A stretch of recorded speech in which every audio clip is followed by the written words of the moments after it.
We're here. Shit. Did I leave the stove on?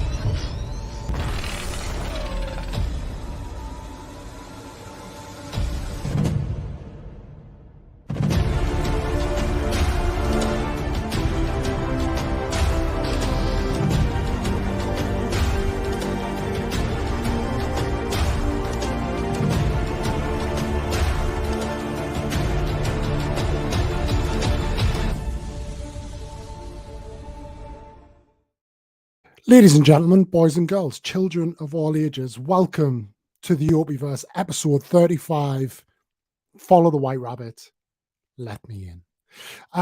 Good evening, one and all, whether you're watching live, whether you're watching this back, whether you're watching on delay. It is a pleasure to host you once again, and as you can see, 2 weeks running, we're back to weekly episodic streams, which is good. Which is good because we have the summer off. Anyway, never mind. What's been going on this week?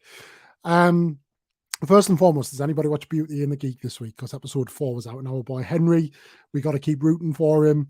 I haven't watched it yet, and if you have no idea what I'm talking about, Henry Calvert, our good friend from TikTok and other channels, is on a Discovery Plus reality dating show where he is a geek and dating beauties. So good on you, Henry, on that one. Good on you. But no, I haven't watched that one. Not yet. What else has gone on? The Razor Crest was released this week. UCS Razor Crest. No, I haven't got it. No, I don't intend on getting it anytime soon. It's a Lego store exclusive. So with that, I'll be waiting for it to go live into a third-party store, and I'll pick it up there when it goes on cheap because it's expensive. It's well priced. It's a good set, but I'll be picking it up when it goes on there. What else has been going on? I don't know. What else? What's been going on in your world? Make some noise for me if you're live and watching us. What's been going on this week? Wow. I honestly don't know. If you can't tell, I've had half a bottle of wine today, so I'm a little bit relaxed, shall we say. There's a big thing within this kind of general world, which we'll be talking about tonight with my guest tonight. The second creator that I've had on who to represent Wrestle Talk or the wrestling community as a whole. And for some of you who follow me for a while, you will know I'm also a wrestling fan and recently went to Cardiff for Clash at the Castle where I actually met this creator as well. So I'm meeting more creators. So that's always a good thing as well.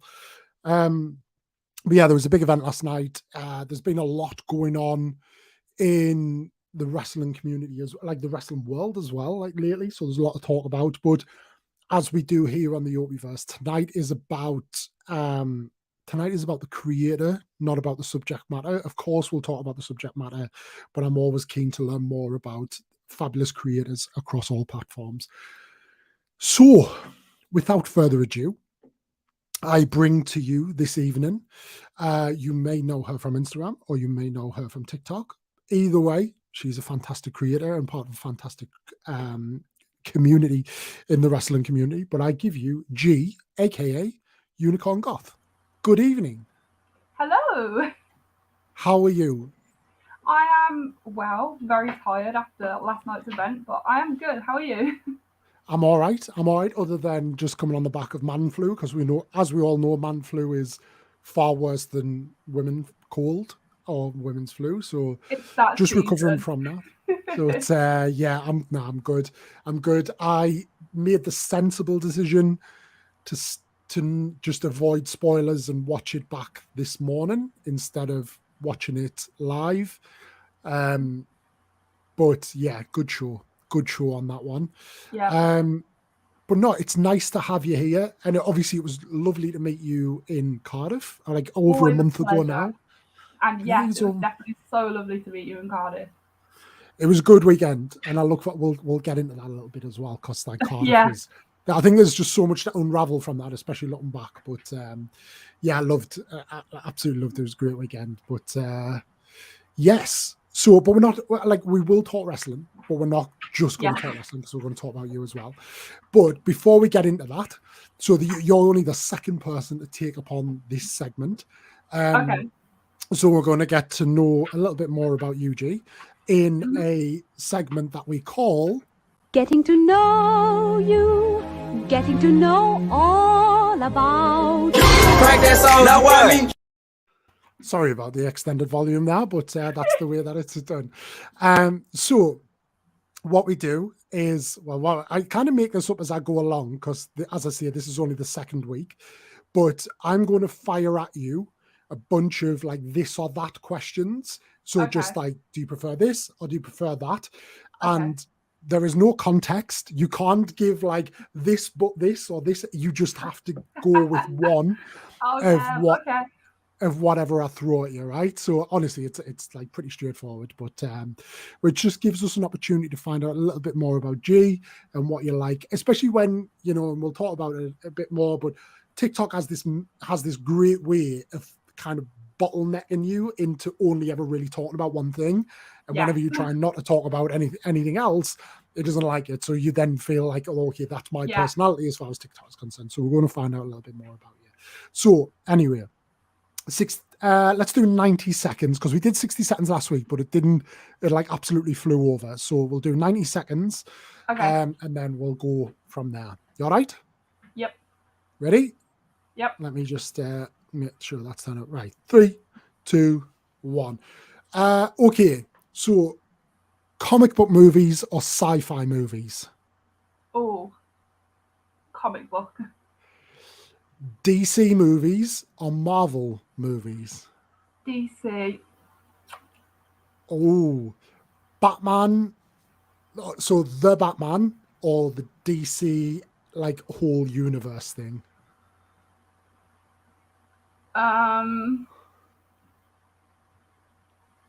DC universe. So like the whole like Superman and all that. Okay, cool. Yeah. I'll leave that one at that. Cool. We know a little bit more about you. Disney animated films or Disney Pixar films? Disney animated films. Disney animated films. Okay, so Disney animated films. Disney princesses or evil queens? Princesses.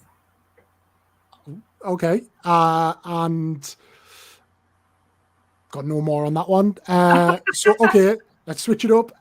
So AEW or WWE? Why does there have to be a choice? Because it's a one. Because it's a one. A WWE. Okay. Current era or ruthless aggression era? Current era. And then current era, this is the last one. Current era or attitude era? Current. Lovely. There you go. See, that wasn't painful, was it? No, it wasn't. Good. Now, and we know a little bit more about you as well on that one. So lovely. Well, as I see it, lovely to have you here. I suppose we should probably talk about Extreme Rules. We should, yeah. There was so much going on. That's what I'm here for. So I tell you what, let's just go through the night and let's go through and then we know where we're going to end up, right? Yeah. First and foremost, did you watch the pre-card? Yes.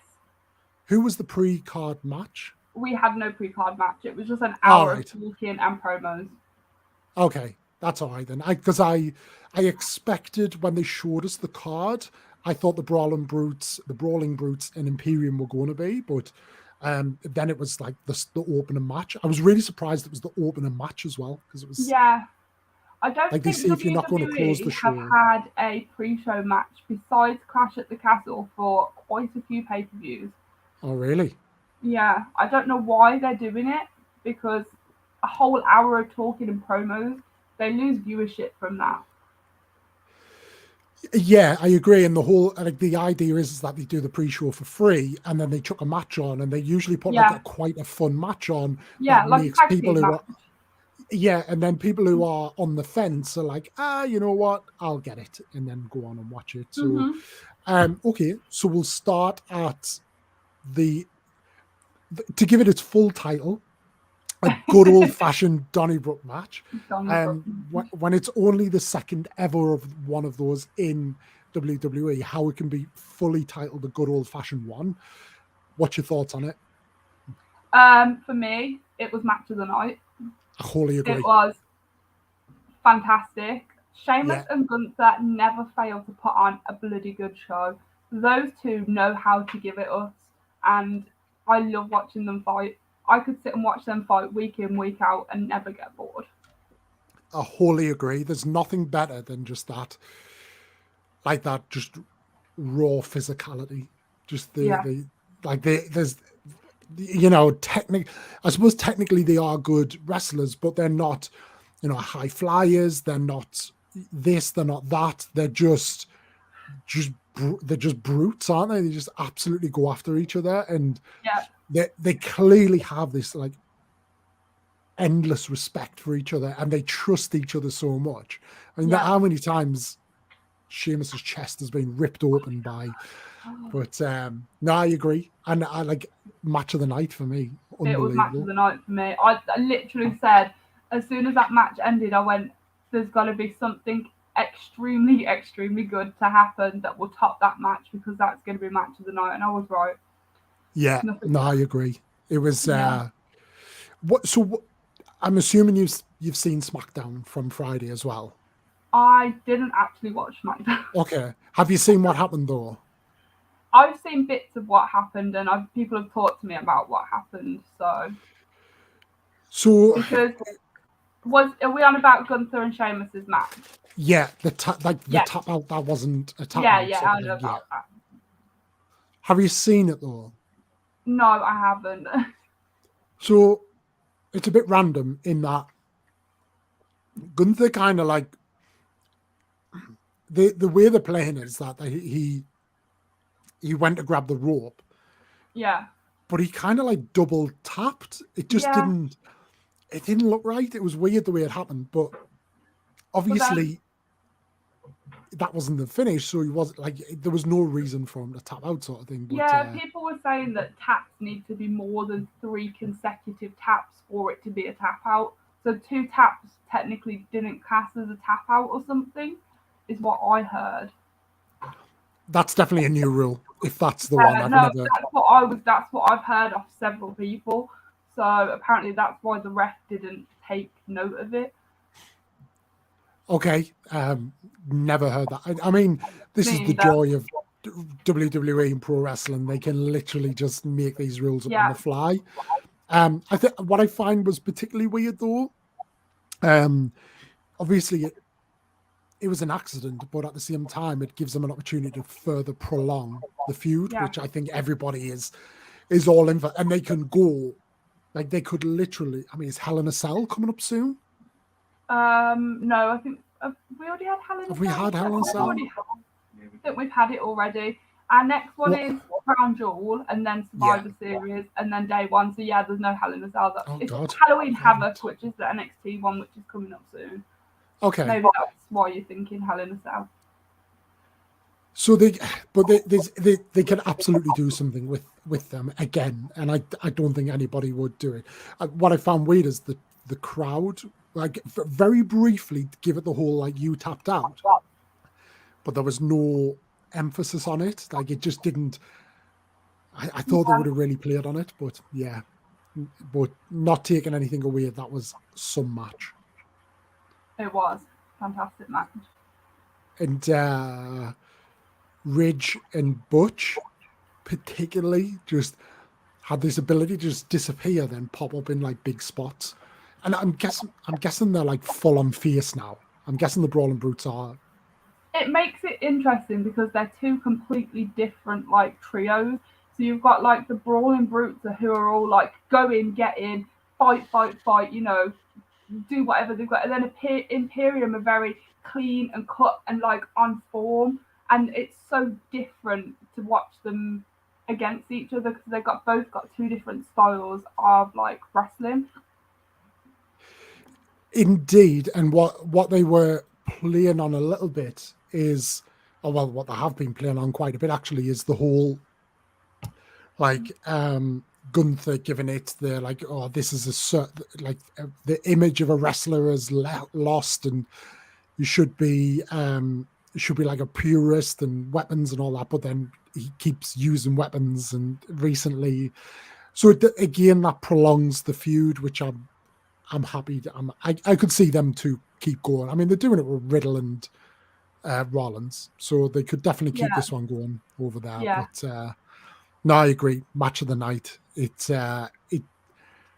I was watching it and thinking, like, how does this get better? And I really felt at that point, not knowing who was coming next, I felt sorry for them. Yeah, I did as well. Next was Ronda and Liv, right? Yeah. So what did you think? So I'm not particularly a Ronda fan, and I don't mind watching her wrestle because she has got some skills, you know. But I feel like the match always gets overlooked. Nobody really bothers with. I don't know what it is, but nobody seems bothered that Liv's champ now that she's champ, and nobody really cares about her matches. So they kind of go quiet and nothing really happens. It happened at Clash at the Castle, didn't it? Her match was so quiet. Yeah. At Clash at the Castle, like there was no crowd interaction whatsoever, and I feel like the same kind of thing happened last night. Ronda taking the belt, I didn't see that coming. I'm confused as to where they're going to go with that now. So I think the only obvious thing for me is that she joins Bray. See, I've heard a lot of people saying that Liv might join Bray because of the sinister smiles and stuff that she was giving after. But me personally, I would be really annoyed as a fan if they put Liv in over Alexa. Yeah. There's definitely unfinished business there, and I hope that at the very least they address that. Now, I think with Hunter at the helm, he won't like kind of leave open threads. He will absolutely kind of address it. But I get the feeling that this stable of Brays is going to be bigger than just, it's going to be more Wyatt family-esque rather than like him and another. But it's still so early that we don't know. Yeah. But then she dealt with the whole, I mean, how they did it, but like she went to therapy and she basically like renounced the demon and the fiend. So it could be that actually he's got it in for her and he's recruiting somebody to go after her and all that. But who knows? At this point, we literally don't know. But I think first and foremost, I totally agree. I think it was a tough spot to fill, given maybe they didn't expect the Donnybrook match to be that good. Yeah. But it was, and I felt like they could have opened with Liv and Ronda, like with it being a title match, and then split the two women out a little bit, the two women's titles a bit more. Yeah. But it was a good match. And I can't figure out if Ronda's a face or a heel. That's what's really bugging me right now. And then I can't figure out whether Liv's a face or a heel as well, because there's like no clear path for her.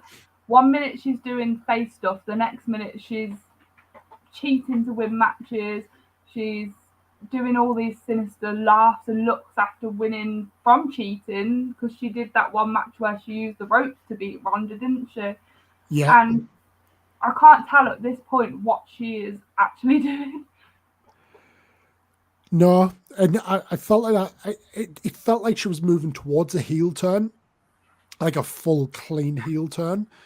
But in that, it would have been. I do think it would have been better to keep the title on her, because there's nothing better than a sinister heel champion. Yeah. At least while you go through the turn, and then you can kind of reset the title once you've reestablished them as a heel.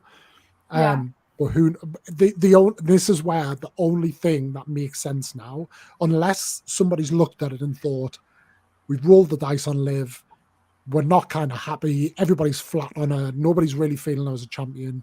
Yeah.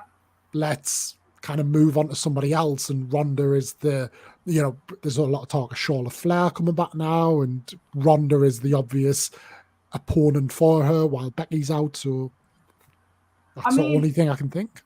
I feel like the SmackDown women's division is very weak at the moment compared to the Raws. And I feel like they need to do something about that, because I don't know who Ronda's going to go and face now. Like, that, I can't think of a woman on the SmackDown division that is worthy of like going. I mean, they're all worthy, but if you know what I mean, a lot of them are like mid-carder women positions at the moment on SmackDown. The only one on paper, but because of how they've booked her recently, kind of wouldn't work, would be Shayna Baszler. Given their like, but the fact that, and they have alluded to like the way that Ronda teased her throughout the Liv feud, and you used to be a killer and all that, and then it like, so there is something there what they can play off of. But I agree, it's a bit flat now. Survivor Series usually gives us a bit of a draft or a reshuffle, however they want to do it. Yeah. Maybe that's what we're getting. Maybe Charlotte Flair comes back. But so here's a question for you. This is something I was going to kind of bring up a little bit later, but I feel like it's very prominent now. Okay.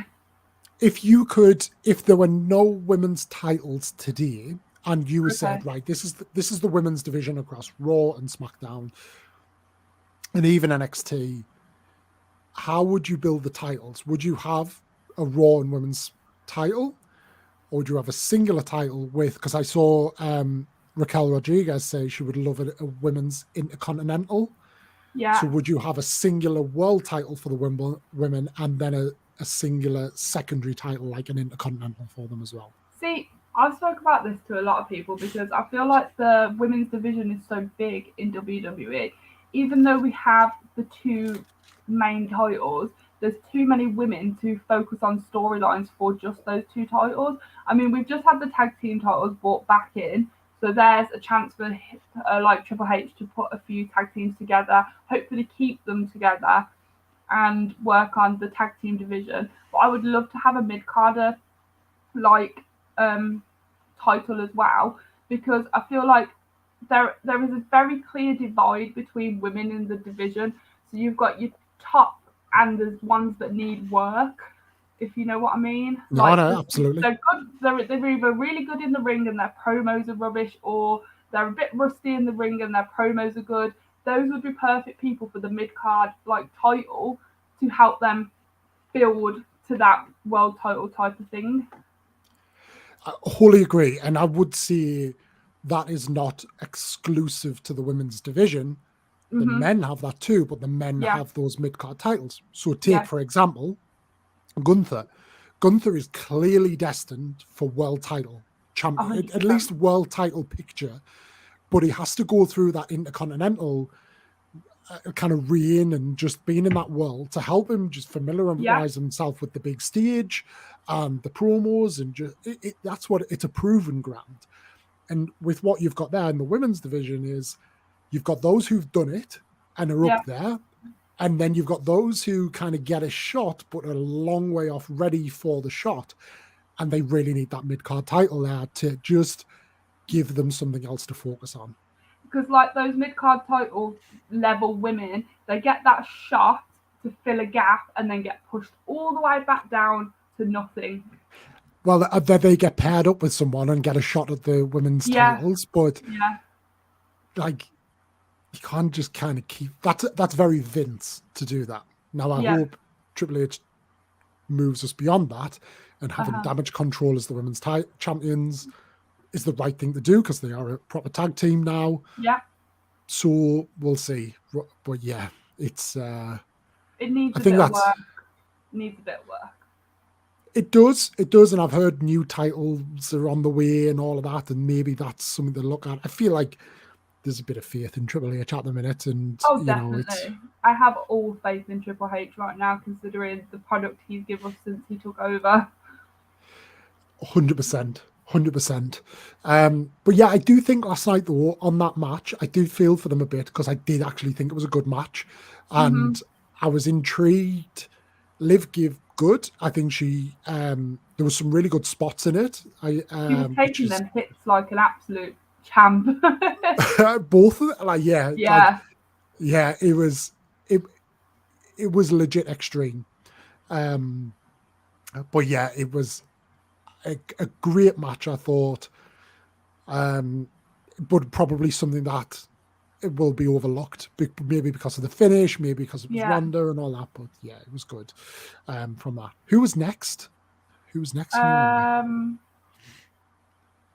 Oh, I can't remember. I should say as well, just on the Donnybrook match, like 6-man tag matches are my worst. Actually, no. So the more people that are in a tag match, the worse the match is for me. But like 6-man tag matches are usually just so flat for me. But that was sensational as well. So I should add that.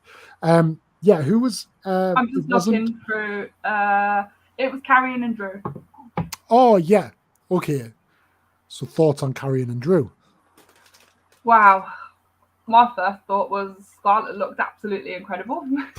Tell us about it. But Yeah. I don't know. I feel like Drew always puts on good shows.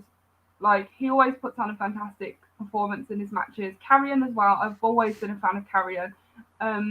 But I feel like the end was a bit cheated with the whole Scarlet and the pepper spray. I don't. Well, I was waiting for her to do like the fireball thing again, but they talked Yeah, about it being botched, and I didn't know if they bottled it for that reason. But pepper spray, pepper spray. yeah, I know it's an Extreme Rules match, but pepper spray to win a match. That was a bit yeah. silly. It's just when you have the ability to do a fireball out of your hand, like Yeah, are we just forgetting that? Yeah, it was a weird finish in that respect. And I think that the biggest thing for it being is it takes a lot of the value of the win away from Carrion. yes, And you can do a shenanigans ending and still give credit to that person. yeah. But yeah, just it didn't Because didn't people will feel just right. go, he only won because Scarlett interfered. He's not legitimately won. And that's the thing that bothers me about. Like I understand, I like the interference of people helping to win, but when it's silly things like that, it just takes away from the whole match. So yeah, I mean the match was good to begin with. They were throwing each other around with that strap, the bit in the crowd before they even started the match, where Yeah. Carrion was going for trying to take Drew before they even started. It was good. It was, but that end it just threw it off for me. Wasn't interested then. Yeah, I agreed. Again, a couple of spots. I think because I watched it back, I think I skipped through that match as well. I was just like Yeah, kind of like it's a bit flat and just kicked through. But yeah, it was a shame because it's built for so long. yeah. Um, the question now is, I suppose, is what happens for Drew? Because he's a bit like after not beating Roman, Yeah. like, where does and now not beating Carrion, Where where does he go does next? where does he go?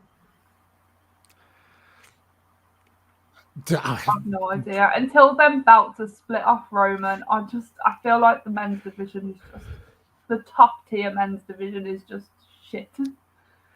I agree. So I'm a big fan of Roman being champion, but not like I love that they did do the unification thing, but it's gone on too long now. Yeah, Um, yeah, it needs to do it needs to pivot away from it him. does.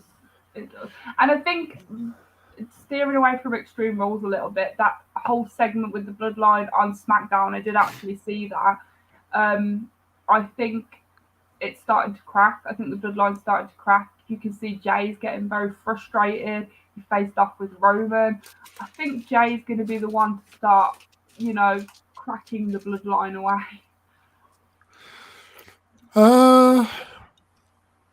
Maybe, maybe it's interesting because obviously Logan Paul shouted it out, and then I don't know if you saw the full segment, but Logan called it out.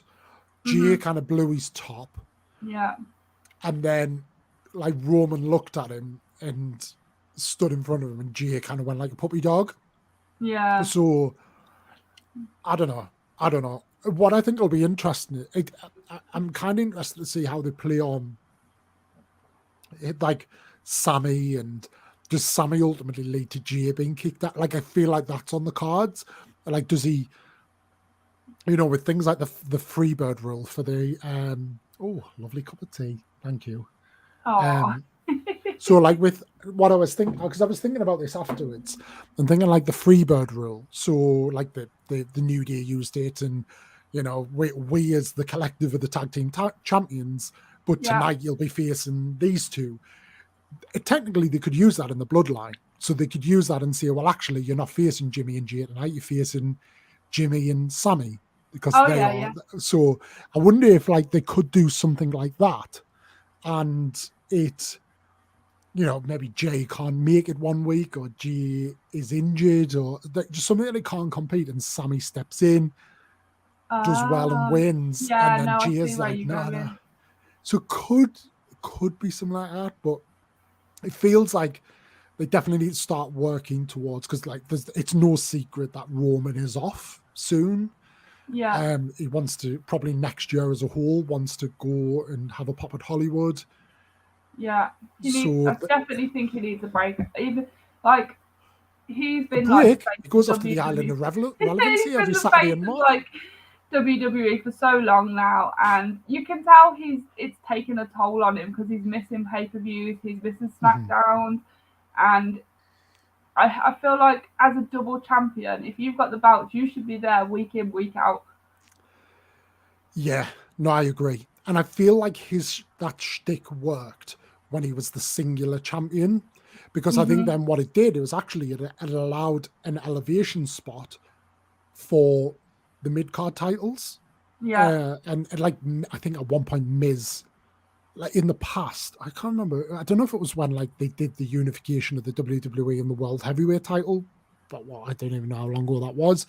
But when they did that, Miz was Intercontinental Champion, and like he was on point. He had the Cena as the US champion, was on point with that. They're not utilizing that enough. I mean, I keep forgetting that Bobby Lashley is US champion. I know. Somebody said to me yesterday, "Oh, who do you think Bobby Lashley's next opponent's going to be?" I went, "What relevance is Bobby Lashley right now?" And they were like, "Oh, he's got the US belt." I was like, "Oh, really?" It's it's I don't see the value in him being the champion there. No. It's. I feel like Bobby Lashley's better than mid card, but the problem is he needs a mouthpiece. He's not good on the mic. No. He never has been. That's why he had MVP, wasn't it, at one point? Do you know? And that was so good. Like, why they decided, I don't know, maybe he wanted to go face. Don't know. Don't know. You'll never know. Never know what Vince was thinking. Well, the good thing is, hopefully now they can start working on these things as well. Yeah. Not to be a conspiracy theorist or anything like that as well, but it is Black History Month this month, and WWE have this coincidental means of having black champions through Black History Month. So unless they're going to put them up against a black competitor, I'd be very surprised if they took it away from them now, at least. But yeah, we'll see. I wonder if that's why Bianca won last night. Because I really expected Bailey to win. Well, that's the next match anyway, so. So yes, let's get into it. Into it. Because I had it in my head the entire day. I was like, Bailey's going to win. Damage Control's going to have the gold. It's going to be fantastic. It never happened. So when I did my prediction video, I'd called out, is it too obvious that, Bailey is the returning big heel with Damage Control? Like, I feel like that's how we were meant to think. And for that reason, I thought Bianca will win. Just like a bit of a swerve. But, yeah, I'm surprised. Yeah, I was still a little bit surprised. But to your earlier point, are we going to get a shuffle? And is Bailey going to go across and feud with Ronda? Possibly. I could see that happening. True. I didn't think about that because they do need another big star on SmackDown right now. But I don't know. I thought might have been Bianca's time to drop the belt and do something else, but obviously not. Regardless, the match was fantastic. They both put on a fantastic match. They are both top competitors in that. Very, very hard workers. And they were willing to get stuck in as well. But yeah, it was a bit of a weird spot. I feel like both women's title matches were weird spots. It would have been definitely one of them should have opened the show, I think. Right.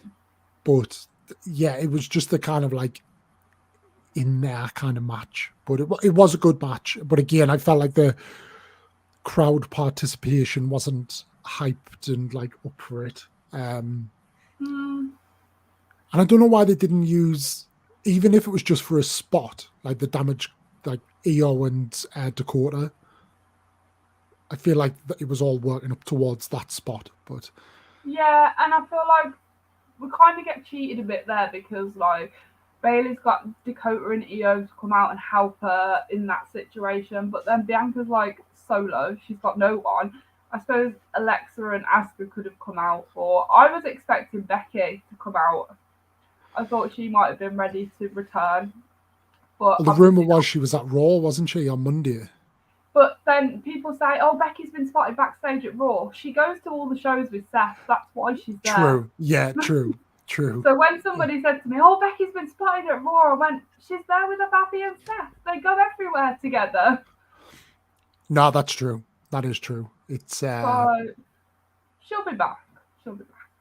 Oh, 100%. 100%. Thoughts on the Becky face turn before she left them? I am so happy. Oh, Big Time Bex was not it for me. The man, she's my living spirit. She's my soul. Becky Lynch is the reason I got into wrestling. So the man is like, she's up there for me. The heel Becky, it wasn't for me. I did not enjoy much of it at all. But yeah, I'm excited to have the man back. Yeah, I don't get me wrong. The man is probably the best character across all of professional wrestling in the last 10 years. Like, she just, what a breakout for somebody who had been around for a while and was floundering, and then all of a sudden just had this moment that has just elevated her and probably set her for life now. She's done. Exactly. Unbelievable. But I did like Big Time Bex. I did like it. And what I really liked is the breakdown she had. And like, I liked where they were kind of going. I feel like, if anything, I feel like they turned her too quick and too easy. Like, I feel it was kind of like she had that match with Bianca, and then all of a sudden, like, you wouldn't change your mentality like that.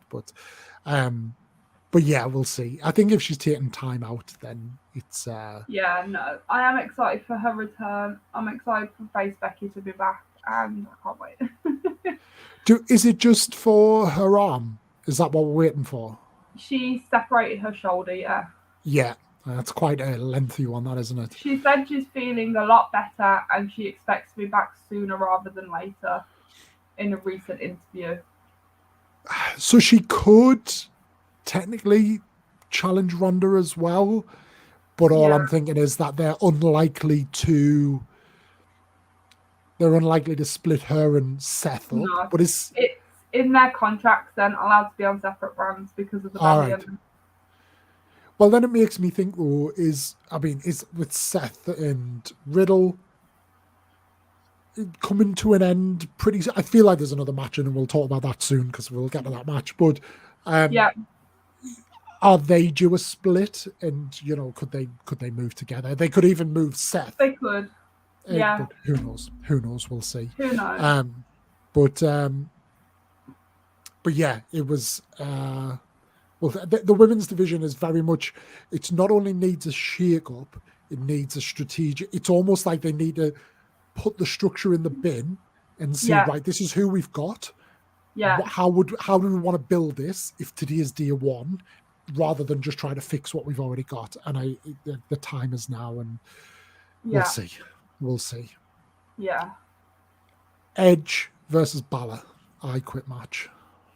I really thoroughly enjoyed this match. Yeah. Yeah.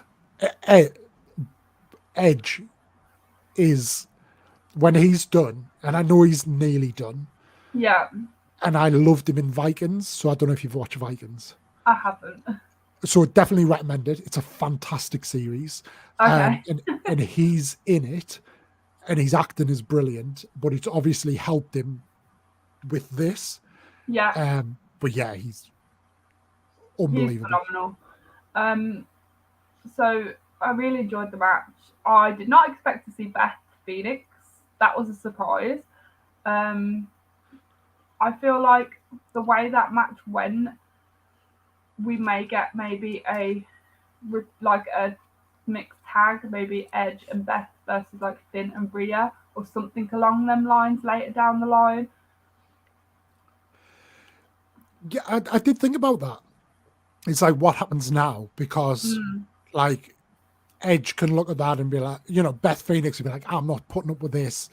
I want her, and like, I'm going to take her out. And Yeah. you could even do a Beth, like, I'd love to see Beth and Rhea. Or Beth as a and Rhea, one-on-one, yeah, that's another one. which would be really good. But I feel like an I Quit match should be the end of it. Like that, but Yeah. it's Edge. But it's like Edge is not going to, like, his character would not let Give up, that be no. the end of it. And But because of, it could be the end for Edge versus Finn, but then because they're both got like people behind, like obviously Finn's got the Judgment Day and Edge has got Beth and Ray, they could put it in other matches to carry it on, if that makes sense.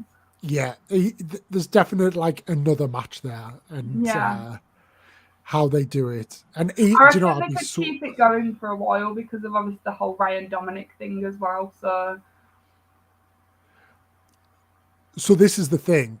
How does that end? Because I don't know. if it's like, realistically, if you're Ray and that's your son, and like Ray being Ray, who's all about like familiar and like how does that end? Because ultimately he would never give up. Now, do they switch one of them shows? No idea. I don't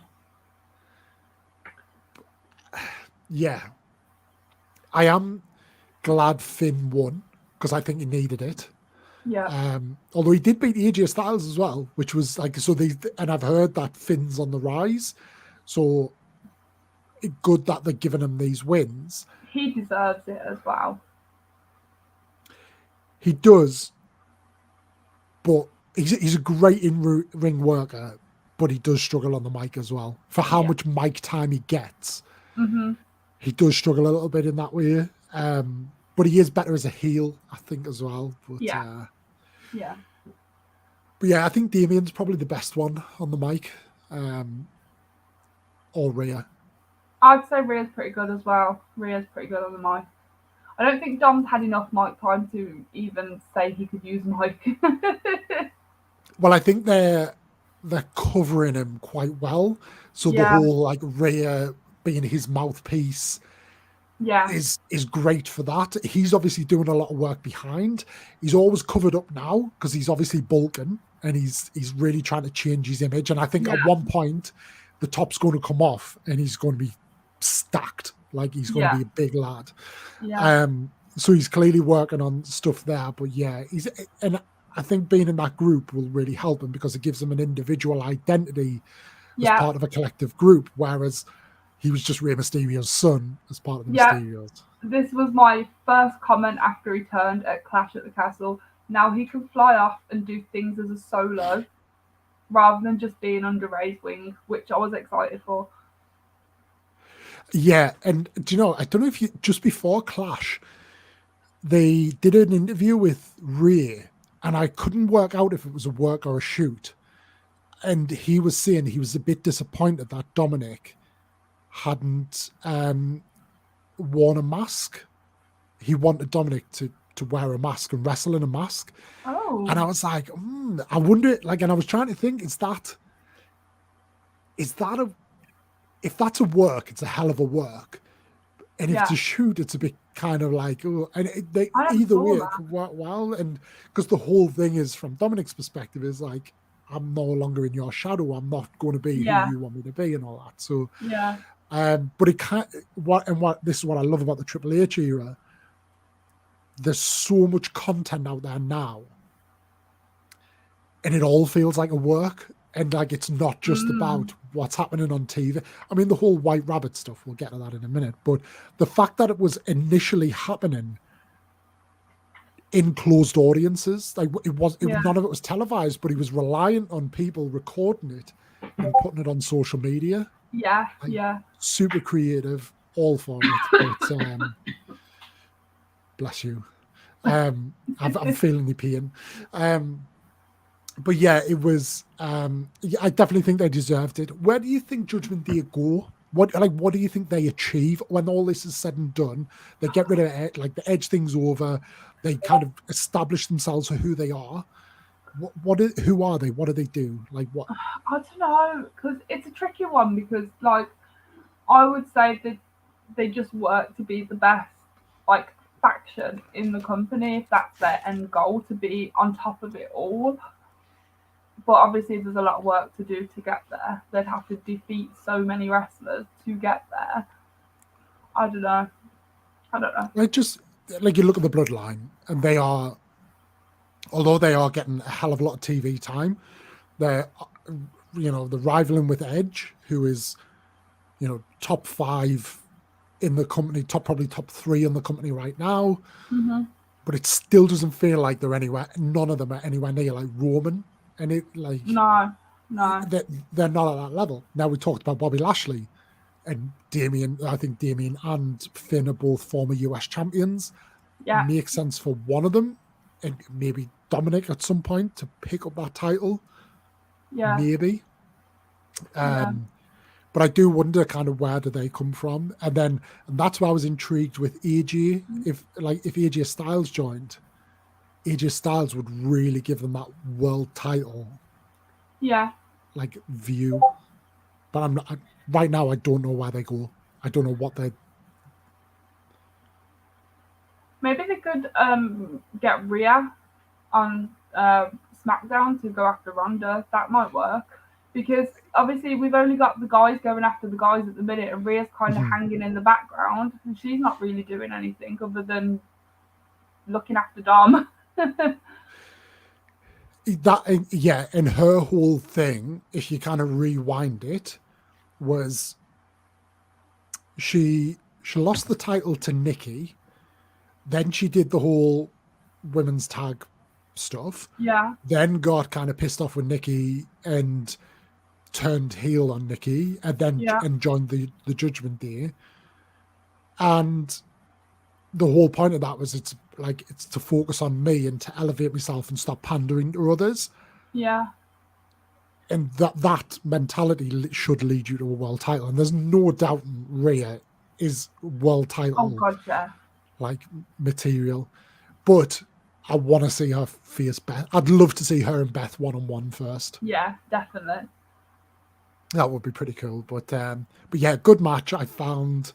Thought it was a really good match. The good part about it as well was when they were like, "Oh, we're gonna hit Rhea, we're gonna hit Beth if you don't say I quit." He says, "I quit," and they smash her anyway. I knew that was gonna happen. She Rhea is just like so legit. Like she just, just the way that the punch she threw. Beth took her the work on that was brilliant. The way she pulled the brass knucks off and everything, everything like she's at her peak, and they really need to maximize on that. But yeah, I did think that. I was like, yeah, she's still getting the concerto here, 100%. Oh yeah, definitely. So yeah, I was all for it. But yeah, let's carry that one through. I feel like anything they do carry on, probably there's like a couple of things we talked about now that likely will carry on, but I just hope they don't. They're probably one more match for all of them. Yeah, don't overdo it too much. Indeed. The next one and the final match of the night being the Fight Pit. What was your thoughts? So I've never seen a Fight Pit match ever, so I didn't know what was going to happen. I didn't know what the stage was going to look like. I was really excited. I don't think Daniel Cormier knew either. Yeah, I was a little bit disappointed with the match. Like, it was good. They both work hard. Riddle and Seth, they're both good names. They both work hard, especially Seth. Seth is definitely a worker. I don't know. I just felt like there was no oomph to the match. It was kind of like, we'll hit each other a few times down the bottom. I'll climb up the top. I'll get the crowd to sing. We'll get you up here. We'll do a few bits up. Riddle will jump off, and that's it. Pretty much. I couldn't have described it better. Yeah, it was. I thought the highlight was the RVD tribute. Yeah. Absolutely loved that. But yeah, it kind of lacked their match at Clash at the Castle was unbelievable. Yeah, exactly. And it was so natural. And the crowd, like, obviously, got really into it, and I feel like time may have been a factor in that match because it felt really short as well. To an extent, possibly, but what I would see is, because what they want to do is they want to use those matches, certainly for anybody who's like with MMA background. That's the idea. It's the closest you're going to get to like an MMA fight within there. Yeah. And with an MMA fight, typically they don't go on as long, and they're far more hard hitting. But I didn't think they utilized that well. So it could have been a shorter match because Brock always does a short match really well, where it almost comes across legitimately because he absolutely pounds someone. But yeah, it was just kind of like over. And I agree. I thought their match at Clash was a good match. There was definitely some really good spots, like when they were both up on the top bit. I enjoyed that. But I feel like when they were going to do the jump from the top, because it was inevitable that someone was going to do some kind of move from the top, that would be the end of it, because they're both going to get really hurt from that regardless because of the height. So you kind of knew as soon as one jumped, that was going to be the end. That senton looked so awkward as well. Yeah. Like, I didn't realize what he was doing at first, and he was like mid-air, and I was like, oh, he's totally botched this, then realized he was doing the floating bro. And I was like, oh, that just like totally didn't look right. And they both looked really in pain after that. Maybe that was part of it. I don't know. But yeah. Thoughts on DC? Are you an MMA fan at all? No. No. So Daniel Cormier is like he was the world champion at like heavyweight and light heavyweight. And he's really good friends with Brock Lesnar, and for years he's always talked about wanting to be in, like, he loves WWE, absolutely loves it. So it's massive to have him in, and it's great because it brings kind of, some people will come across just to watch him. Yeah. But yeah, he looked a bit awkward. He did look a bit just at times like when very different environment for him. What was the fact that he forgot to count? I think Seth was at the stomp, and he's like, count, and I think they were like, it would have been like 5 or 6 in, and then he started the count. Oh God! And I think he like just forgot to count. But there was some like, when quite early on he pulled, like, I think he went to put himself in between Riddle and Rollins so he could count. Yeah. Riddle caught him with something, and then he just ripped him off him and threw him against the cage. Yeah. I was like, oh, this is interesting, but kind of sparked nothing else from there. I think we're in agreement. Well, would you agree with me that this feud is not over? Like, Rollins is not going to let that lie now, is he? No, I don't think so. I thought Seth might have won that match anyway. But no, I think we could definitely get one more match from them. Seth doesn't usually doesn't give up till he's won, and has made it clear that he has won. Well, yeah, look at the Cody situation. Like, it feels like they're basically, after what happened with Cody, they've reset with Riddle, and they're kind of playing that out. So yeah, how do they finish it? Like, if you know, they had a normal match, They've had a fight pit match. What's the third match in that trilogy? I don't know. Maybe the fight pit could be the last match. I don't think it is. I genuinely don't believe it is. But like, what? Because it was a match of big stakes, Yeah. and I just can't think what would. Now Top the that.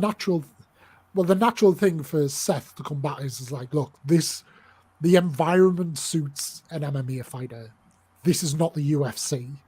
Yeah. Let's fight on the kind of these terms. But what that would be, I honestly don't know. I mean, what is Seth particularly? He doesn't really have a match type, does he? He doesn't. No. I guess we'll find out on tomorrow night. Hopefully.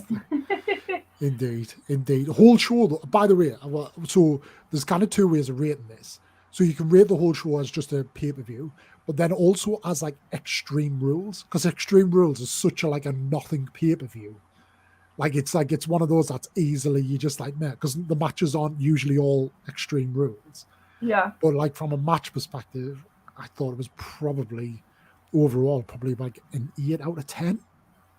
I would say. I'd give it a 7 or an 8. Yeah. Yeah. Yeah. But of course, what would have tipped it over was that ending. Oh, that ending makes it a 10 out of 10. How worried were you? Like when you know, because we were talking about this before it started, but before we got started here, but you know, DC, Riddle on the ramp, DC held Riddle's arm up and the copyright sign came up. Like, yeah, I literally went, it's over, the copyright sign's come up. I was going, no. It's but talk us through, what did you think? I was full of emotions. Lots of emotions. So Bray Wyatt is also one of my favorite wrestlers so I don't know if you actually know, but I've only been watching wrestling for about 4 years. No. So I've only been WrestleMania 35 was my first WrestleMania, and I started watching just before that. Right. So that's like my span of wrestling knowledge is the last 4 years. I know bits from before, but not a lot at all. So when I first started watching, Becky Lynch and Bray Wyatt were the two that I was drawn to instantly. So those are like two of my big deals in wrestling. So to have this man released was gutting for me because he's like what brought me into wrestling. And then for him to come back, it was like a roller coaster of emotions. Like I literally sat there and cried for about half an hour. It was so weird though, because like at his peak, the Firefly Funhouse and the Fiend were so good. It was so good, but at the same time, it destroyed it.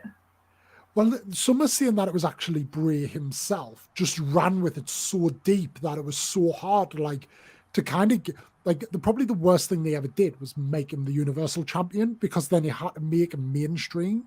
Yeah. And like when you made him mainstream, it just didn't work in the same way. But what was really good was when he was just picking random people out and like having these like the Cena thing, the whole cinematic thing was fantastic. But yeah, I'm interested in so one thing I'm really hoping is we're clearly getting the Fiend, because the Fiend was kind of there, but I'm hoping we get the kind of the Eater of Worlds, like original Bray Wyatt, like cool, rather than the Firefly Funhouse kind of Mr. Rogers style. The Firefly Funhouse Bray is my favourite Bray, but I would be happy with any version of just having him on my TV makes me happy. No, indeed, I totally get it, and to be honest, like that's where we should never have got to, like, the Firefly Funhouse and the Fiend should never have existed, because the cult leader Bray at his peak was so good. Yeah. And they just used him as like another team to bury it for the elevation of others. Whereas if they really used it, like when the lights would go out that everybody's tortured. Like that was so natural. That was not him saying it. That was the connection was so good, and they just lost it. But we are where we are. But yeah, I'm interested to see. I think it's probably the most interesting thing. What I want to know is, are the Funhouse puppets going to be people in part of this cult thing that he's supposedly building? So this is the question, isn't it? Is like, are they people? Like, are they them? Like, and are they going to be represented? And is he going to have people? And then people are seeing like Dexter Loomis, Liv, Karrion Cross. Like these are all the obvious ones. I do think a little bit Karrion Cross kind of made sense, but at the same time, I think it would kind of bury him a little bit after feuding with Drew. It would kind of tuck him under a little bit. But the thing that makes it a bit awkward with having Karrion in there is where does Scarlet fit into that? Because she could be Abby the Witch, but then it totally takes out anybody else, but like Liv, for example. Or Alexa. Just exactly. Throwing a name out there. But it should be a competitor rather than a manager as such. Yeah. And I know Scarlet has started that journey, but I'm not sure. So we'll see. So it's whether they're going to be wrestlers or whether they'll just come out dressed as the puppets. I'm so interested. This has got me like thinking of all these different things that's going to happen with Bray now. Like there's so many different ways this could go, and I am so excited to see what's going to happen. Like I can't wait. His new mask, I love the design of the new mask that he had on as well. That was really nice. No, it was, and that gives me, so that was a bit of a question for me, is are they going to tone down the Fiend? Because the Fiend that was ringside obviously wasn't him.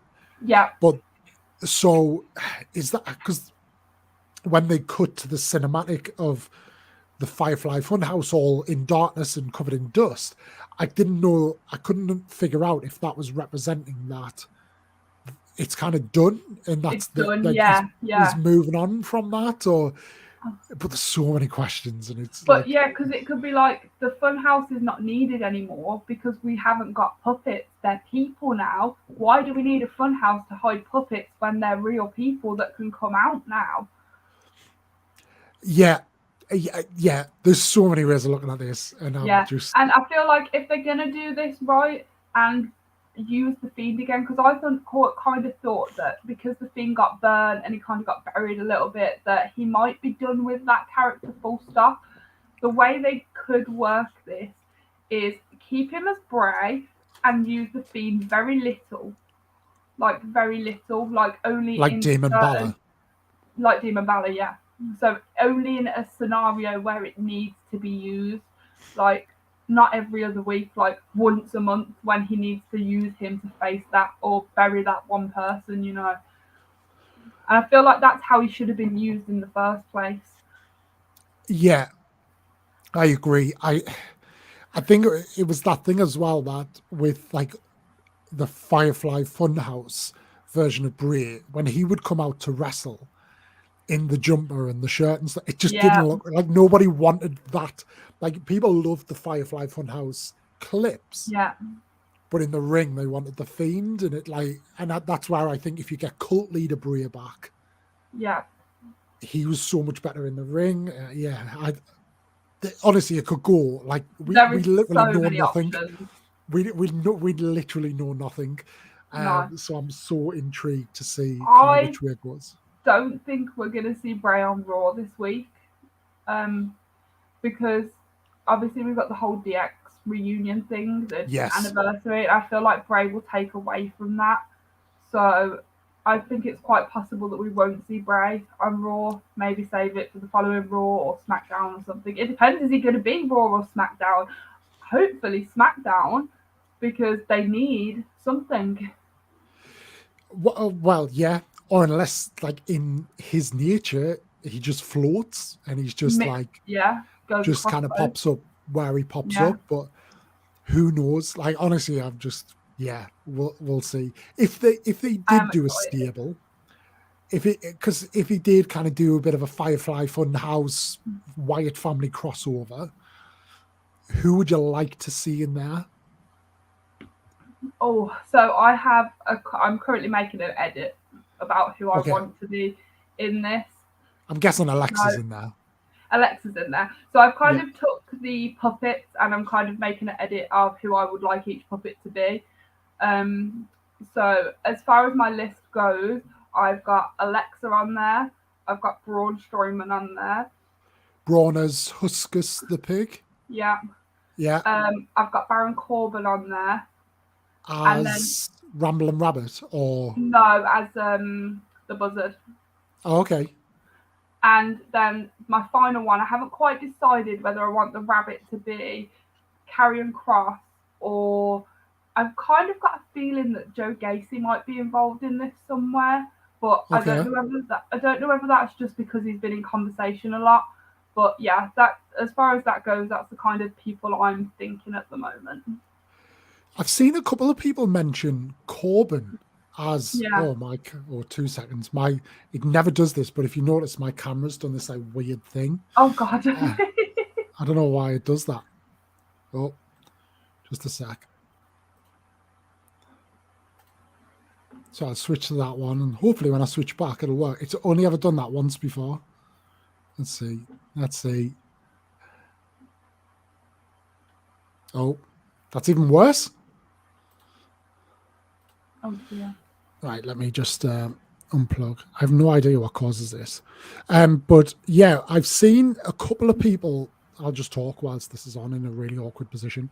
I've seen a couple of people see a Baron Corbin, but have they given up on the whole? Because I know it was only alluded to, and they haven't properly drawn the connection. But it looked like he was pairing up with JBL.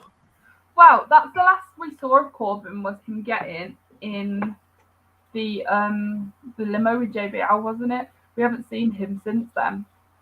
But no, with all the cryptic clues, like the White Rabbit clues and stuff, there was a clue that if you put a code in, led you to this White Rabbit's record studio, which was in a place called Corbin, and that's why I think Corbin's name has been thrown into it. Ah, right. Okay, that would make sense. Mm-hmm. So I would actually agree with all of what you've put in. And maybe Alexa's a funny one, just with Liv, like, but definitely one of them. Yeah. With Corbin, I didn't know that, so that would make sense. But I would probably put Corbin in the Ramblin' Rabbit because I feel like he is a rambler, like he does. Yeah. He loves the mouthpiece. The only connection I had with Karrion and the Rabbit was Karrion used to have an old gimmick where he was called the White Rabbit or something. Someone told me. I don't know for sure because I never watched that or whatever it was, but he had an old gimmick where he was called the White Rabbit in his very early days. Right, okay. Didn't know that. Yeah. I would put Corbin in as the Ramblin' Rabbit just because of like he was like a rambler, and then I would put, and I would be all for that. I think Baron Corbin or Corbin under Bray under a new Wyatt family would be unreal. But then I would put Dexter Lumis in as Mercy the Buzzard. Right. But yeah, no, I get that. Because he just seems like a bit of a harbinger, like kind of. So, but yeah, it's. I don't know, maybe honestly, once he's done with the Miz, then maybe they might consider Dexter Lumis, but I think he's still going to go. Maybe that's what all this is part of. It's part of a bigger thing. I don't know. We can speculate all we want. We'll be totally wrong, G. It'll be something totally different. We could be. I think the one thing for me is that it's like exciting to watch again. I think viewing figures are up and everybody's really interested in it, but it's a nice place to be. Everybody's got absolute faith in Triple H, and As to our earlier point though, when I did the whole like getting to know you, you were unsure on WWE and AEW. You sided on WWE, but what I'll take that as is you are an AEW fan as well. I am, yes. So, if somebody does ask me to pick, I will always say, why do you have to pick? Why should you pick a company? If you enjoy both, enjoy both. Yeah, yeah. Because there is in the wrestling community, there is always a divide line between the two. It's one or the other. You can't enjoy both. No, it's the There worst. always It's the seems to worst. be people like that. But I picked WWE because it was the first promotion I watched. So Yeah. but I do watch AEW.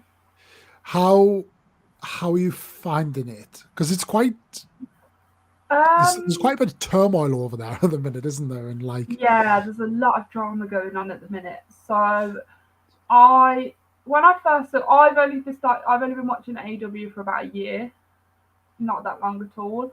When I first started watching it, I was watching it week in, week out, and then I kind of fell off it, and I've just been watching bits and pieces here and there, more so the world champion matches and the women's stuff, even though the women's division over there is an absolute horrendous mess. Yeah, I wouldn't say I'm an avid AEW fan. I mean, since Soraya's debut last week, it was not really a return. Soraya's debut last week, I've kind of become a bit more interested because she's a wrestler I enjoy watching. yeah. But yeah, I don't know. It's a whole load of mess over there at the moment. That's how it looks, and then obviously it seems to start at the top as well. Like Tony Khan, it seems to throw out any WWE reference whenever he can, Yeah, to kind of create clickbait, and it yeah, worked. And it seemed to work under Vince a little bit more. But I think like Triple H is just like, look, we're chill over here. We're doing our whatever. thing. We don't care. Yeah, and just it's got. So I've watched wrestling since before I remember, and I remember being at school, and I've always been a WWE fan, and a bit like what you said, and people like at school, like the other wrestling fans at school, were always like they're all WCW fans. Yeah, Like, no, you like WCW is better and all that. And I was like, well, is it really though? Like, no, I can't be bothered. Like, I'll kind of stick with that. And then I remember watching the Monday Night Wars, and then it just fell apart. Now, yeah. it's very different because the motivations of why it's like that fell apart are different here. But yeah, it's not in good shape. It's not, and I don't know. I don't feel like Tony's doing much to fix it other than kicking people out and employing more people. Well, I suppose this is the problem of if not being in the industry, and if you're kind of trying to run it as a company, and like it's a very different breed of Yeah, employees. There's a few things like I used to love TNA when TNA was like at its peak, and they had like the former WWE guys in, and it was really doing well. But what it always lacked was that production level quality, and nobody can doubt when you look at like the how they look cinematically.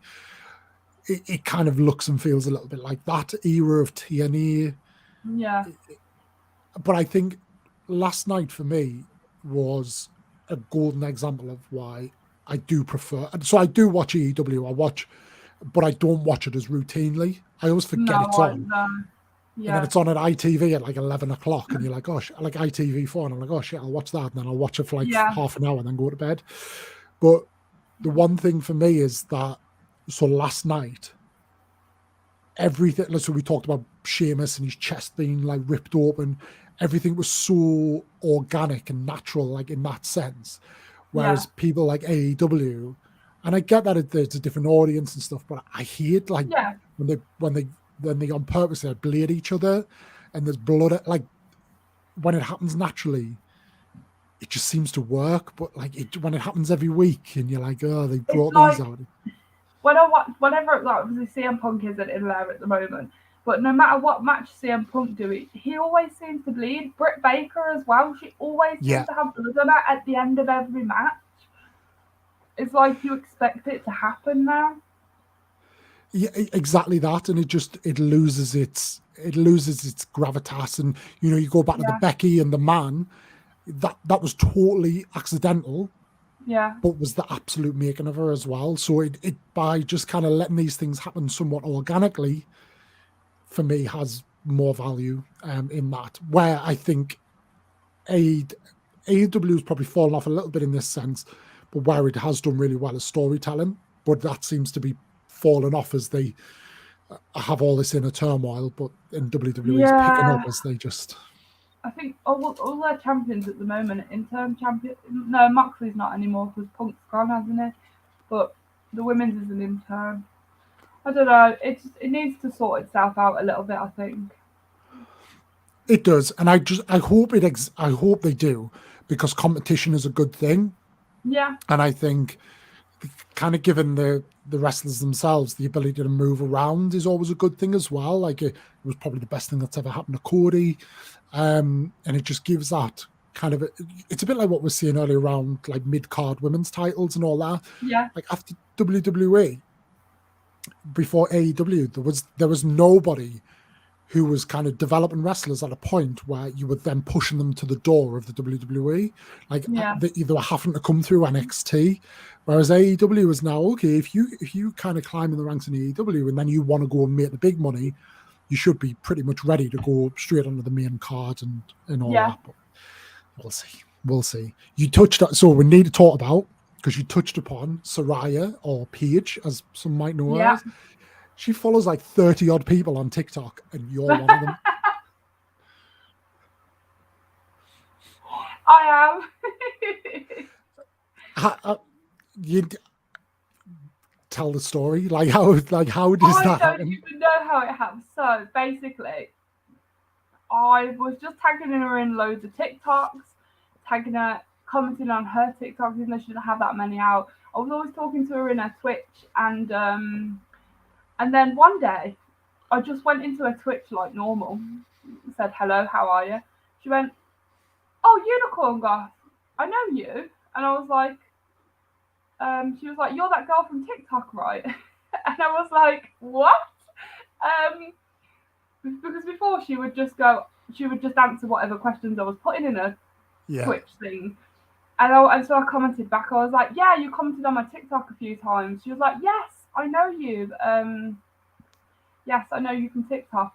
So I clipped that from her Twitch, put it on my TikTok, and I put the caption, so we're besties now, right? Paige should clearly follow me. And then she followed me. So, yeah. That's nice. how that happened. I just, yeah. Fair. Like, yeah. That's definitely a flex. I mean, if there ever was one. I do get people coming, they're like, you know Paige is right? And I'm like, no, I didn't even know. Does she? I think it's more the fact, like, it'd be somewhat less impressive if she followed loads of people, but she literally follows about 30 people. 30 people, yeah. Yeah, it's good. And it's good to have her back. It's interesting. I've seen quotes that she didn't get, because her contract was only recently up with WWE, but she didn't do any additional medical testing on her exit to see if she'd be cleared to wrestle, but she seems to be cleared in AEW. When she had her release from WWE, she went live on Twitch that night, and I was in there, and she was very upset. Like, she was saying she didn't want to leave WWE. Like, apparently Vince wouldn't test her. Vince wouldn't clear her to wrestle. From what I've seen and what I've heard and what I've seen of her on Twitch, but she didn't want to leave WWE in the first place. But I think now, like, people are really pissed that she's like gone to AEW, and then there's another side of the fans that are happy she's back on TV again. But I think it's definitely good for her to be in a different company, because it's new environments, new people, it's just new to her. Like, it's starting fresh again. It's a fresh start. I think, nothing else.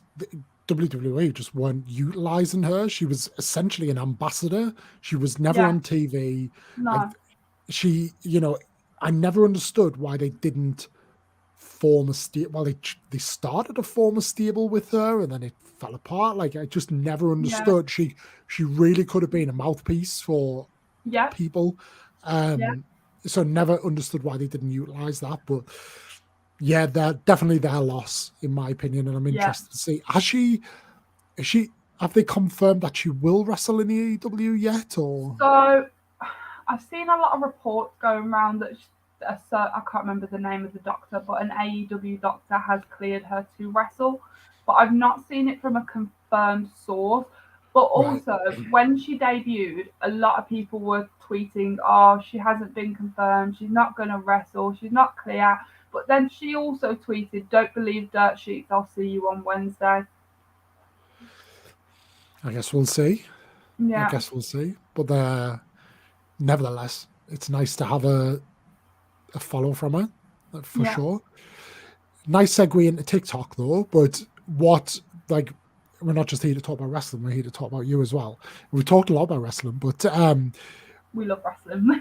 we do. Do you know? And I never get to talk about it, so that's why. Like, as we talked about earlier, TikTok just doesn't like it when I talk about wrestling, and I'm stuck at a place where I'm like, I've got 2 accounts, and like, how do I do it? But never mind. It's not about me. It's about you.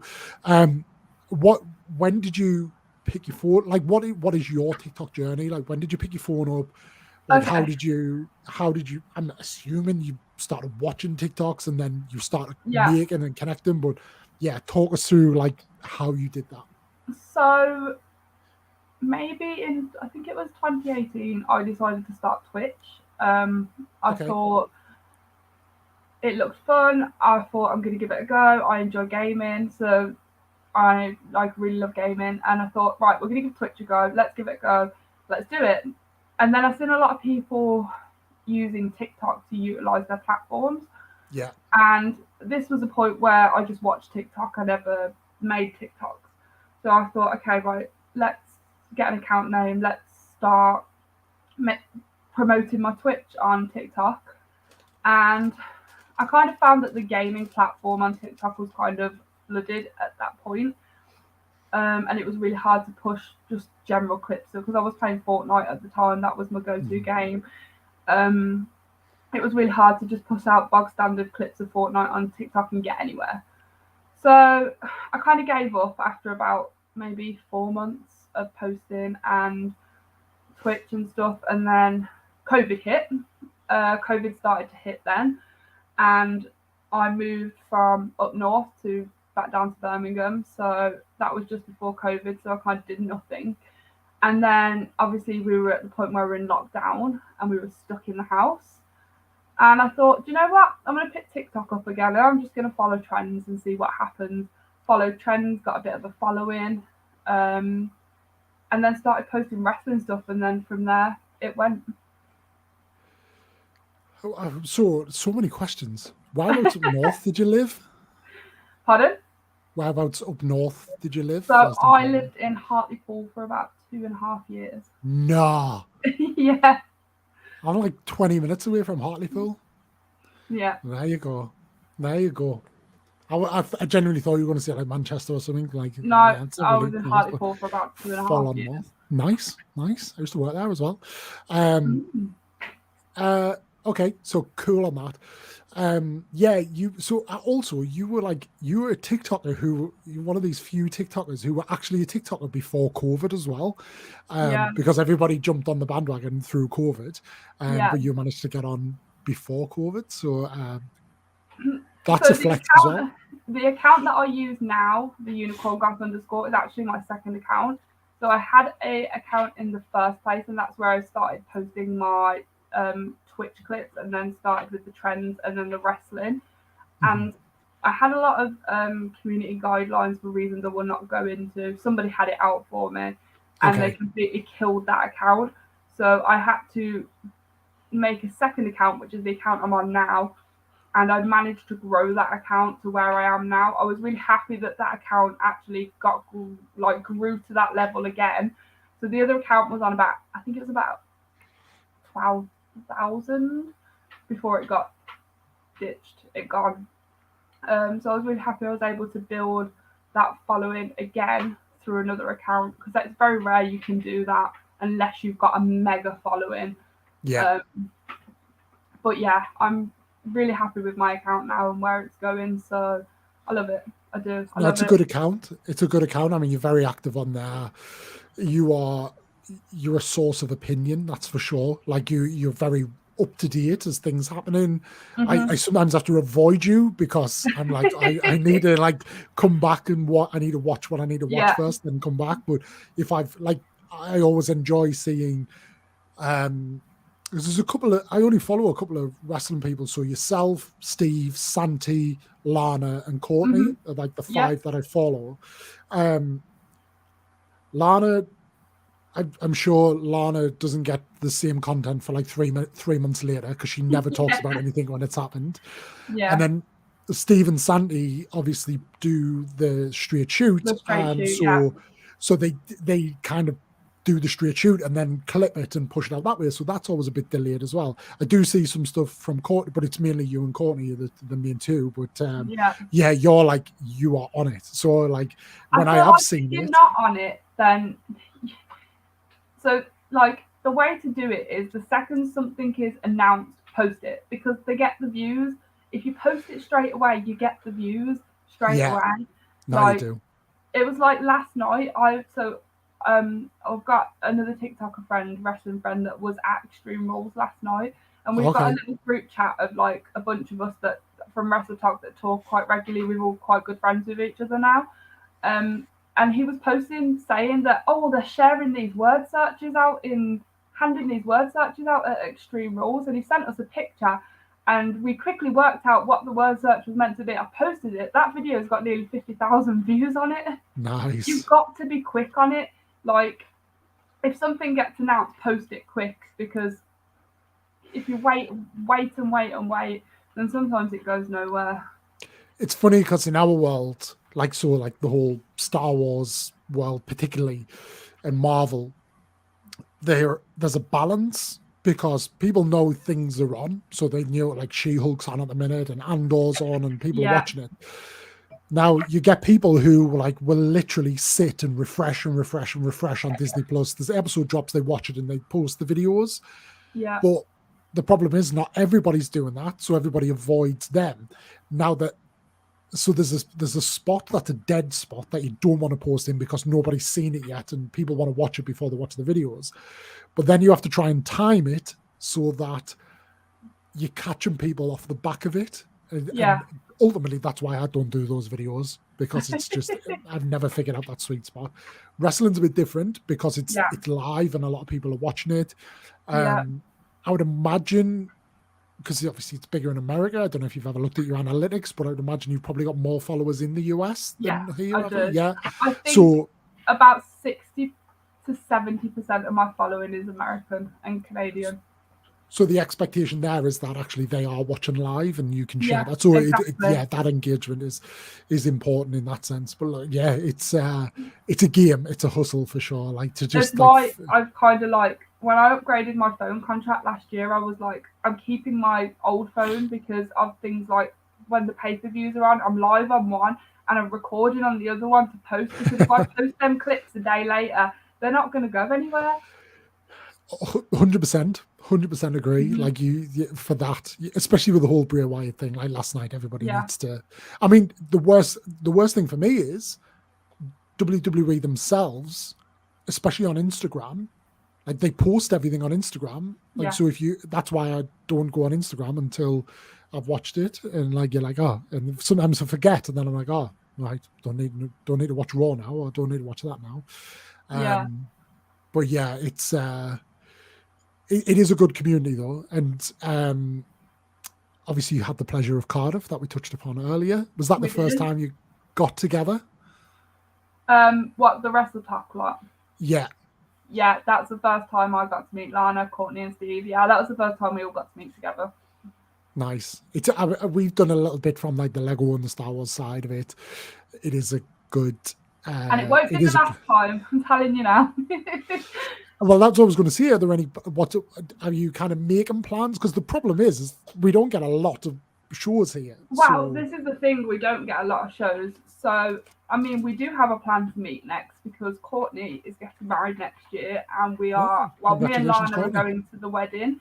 I don't think Steve will be coming because it's a long way for him to go. But yeah, we'll all be meeting. Is it in Liverpool? If it's in Liverpool, he'll come. No, it's in Manchester. Well, he'll come to Manchester. I'm sure he'll come to Manchester because Liverpool's around the corner, isn't it? Yeah, but I'm hoping that there'll be more shows, even if there isn't a show, I think we'll definitely meet up because we've kind of got that more than just wrestling bond now. Like Yeah. most of us, we all talk daily, a lot of us. So it's more than just wrestling to us now. We have formed a really good friendship bond between the 4 or 5 of us. No, it's good. I totally empathize with that. Like the reason I do this is because my mates have no interest in Star Wars, Marvel, Lego, or wrestling. So I was like, well, if I can't talk to you about it, I need to find somebody else who I can talk to it about. Yeah, exactly. And actually, like pre-pandemic, I had a couple of people at work I talk about, go in the office and like have a chat with them. Then for 2 years, I couldn't go in the office and talk to them about it. So came online and made new friends. But yeah, like through that, people I speak to daily. Yeah. And, you know, we're off to Comic-Con in a couple of weeks in London. But that's a question for you. I don't know if you saw this. So there's a Comic-Con in Birmingham in the middle of November. Yeah. Are you aware about it? Are you going? I am. And if I am not going. have you seen who the guests are? Yeah, we got, is it Trish Stratus and Mickey James? Yeah. So I've there's seen them also flag one up. in Telford, which is just above Birmingham, that's called Comic-Con Wales or something like that, because it's a Wales company that own it. There's a lot of AEW wrestlers going to that one.